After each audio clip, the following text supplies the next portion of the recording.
നമസ്കാരം.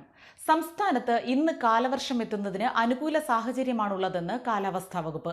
31-ന് എത്തിച്ചേരുമെന്നാണ് നേരത്തെ പ്രവചിച്ചിരുന്നത്. കഴിഞ്ഞ വർഷം ജൂൺ 5-നായിരുന്നു എത്തിയത്.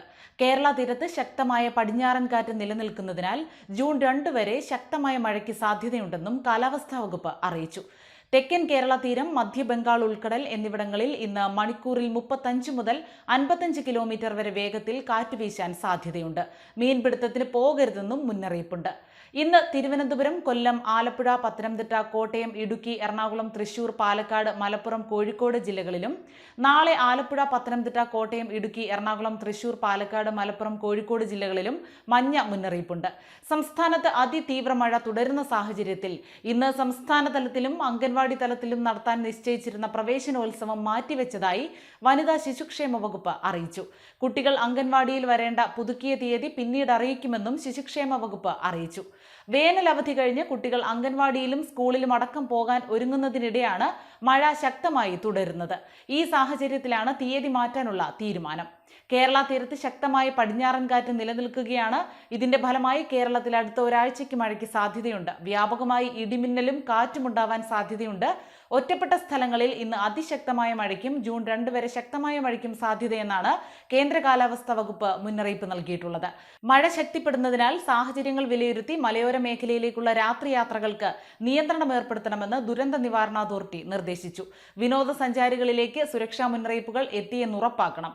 നിർമ്മാണ പ്രവർത്തനങ്ങളോ അറ്റകുറ്റപ്പണികളോ നടക്കുന്ന ദേശീയപാത, സംസ്ഥാനപാത, മറ്റു റോഡുകൾ എന്നിവിടങ്ങളിൽ സുരക്ഷാ ബോർഡുകൾ യാത്രക്കാർക്ക് കാണുന്ന തരത്തിലുണ്ടെന്ന് ഉറപ്പാക്കണം. റോഡുകളിൽ കുഴികളോ മറ്റ് അപകട സാധ്യതകളോ ഉള്ള ഇടങ്ങളിൽ അടിയന്തരമായി അപകട സാധ്യത ലഘൂകരിക്കാൻ വേണ്ട ഇടപെടൽ നടത്തണമെന്നും ദുരന്ത നിവാരണ അതോറിറ്റി നിർദ്ദേശിച്ചു. 2 ആഴ്ചയിലേറെ സംസ്ഥാനത്ത് മഴ തകർത്തു പെയ്യുമ്പോഴും തെക്കു പടിഞ്ഞാറൻ കാലവർഷം എത്തി എന്ന പ്രഖ്യാപനം നീളുന്നത് എന്തുകൊണ്ടാണ് എന്നുള്ള ആകാംക്ഷ ഉയർന്നിരുന്നു.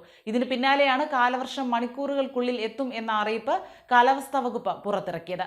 കേരളത്തിലും കർണാടകയിലും ലക്ഷദ്വീപിലുമായി തുടർച്ചയായി 2 ദിവസം 2.5 മില്ലിമീറ്ററോ അതിൽ കൂടുതലോ മഴ, അറബിക്കടലിലെ പടിഞ്ഞാറൻ കാറ്റിന്റെ ശക്തിയുടെ തോത്, ഭൂമിയിൽ നിന്ന് ഉയരത്തിലേക്ക് പോകുന്ന ചൂടിന്റെ വികരണത്തിന്റെ തോത് കുറഞ്ഞിരിക്കുക എന്നീ ഘടകങ്ങൾ ഒത്തുവരുമ്പോഴാണ് കാലവർഷം എത്തി എന്ന പ്രഖ്യാപനം വരുന്നത്. ഇത്തവണ മെയ് 31-ന് കാലവർഷം എത്തുമെന്നാണ് കാലാവസ്ഥാ വകുപ്പ് പ്രവചിച്ചിരുന്നത്. കഴിഞ്ഞ വർഷം ജൂൺ 8-നായിരുന്നു കാലവർഷത്തിന്റെ വരവ്. കഴിഞ്ഞ 5 വർഷത്തിനിടെ 2022-ലാണ് കാലവർഷം മെയ്യിലെത്തിയത്. അന്ന് മെയ് 29-നാണ് മൺസൂൺ എത്തിയതായി കാലാവസ്ഥാ വകുപ്പ് സ്ഥിരീകരിച്ചത്. സംസ്ഥാനത്ത് തോരാ മഴയിൽ ജനം വലയുകയാണ്. തിരുവനന്തപുരത്ത് മണിക്കൂറുകളോളം നിർത്താതെ പെയ്ത മഴയിൽ പലയിടങ്ങളിലും വെള്ളം കയറി. കനത്ത മഴയിൽ നഗരത്തിലെ ചാല മാർക്കറ്റും ബേക്കറി ജംഗ്ഷനും അടക്കം വെള്ളത്തിൽ മുങ്ങി. വട്ടിയൂർക്കാവ്, മണ്ണാമൂലയിൽ കിള്ളിയാർ കരകവിഞ്ഞൊഴുകുകയാണ്. പട്ടം, കണ്ണമ്മൂല നഗരസഭാ വാർഡുകളിലെ ഗൗരീശപട്ടം, കുഴിവേൽ, മുറിഞ്ഞപാലം തോട് കരകവിഞ്ഞ് റോഡിലേക്ക് വെള്ളം കയറി ഗതാഗതം തടസ്സപ്പെട്ടു. പാറ്റൂർ ഭഗവതി ക്ഷേത്രത്തിന് പുറകുവശം തോട് കരകവിഞ്ഞു. പട്ടം തോടും കര കവിഞ്ഞ് വീടുകളിൽ വെള്ളം കയറി. ജില്ലയിലെ മലയോര തീരദേശ പ്രദേശങ്ങളിൽ പലയിടത്തും കൃഷിനാശവും വെള്ളക്കെട്ടും രൂപപ്പെട്ടു. ആമയിഴഞ്ചൻ തോട് കരകവിഞ്ഞു. ചാലയിലെ കടകളിൽ വെള്ളം കയറി. തേക്കുമോട്, ഗൗരീശപട്ടം മേഖലകളിലും വെള്ളം കയറി. ആളുകൾ വീടുകൾ ഒഴിയുന്ന സ്ഥിതിയാണുള്ളത്. തമ്പാനൂർ റെയിൽവേ സ്റ്റേഷന് മുന്നിൽ വെള്ളക്കെട്ട് രൂപപ്പെട്ടതിനെ തുടർന്ന് ഗതാഗത തടസ്സം ഉണ്ടായി. പഴവങ്ങാടി പവർ ഹൗസ് റോഡിൽ കനത്ത വെള്ളക്കെട്ടാണ് രൂപപ്പെട്ടത്. ഗൗരീശപട്ടം, മുറിഞ്ഞപാലം, കുഴിവേൽ റോഡ് തോട് കരകവിഞ്ഞ് റോഡിലേക്ക് കയറി ഒഴുകുകയാണ്. വീടുകളിലൊക്കെ വെള്ളം കയറി.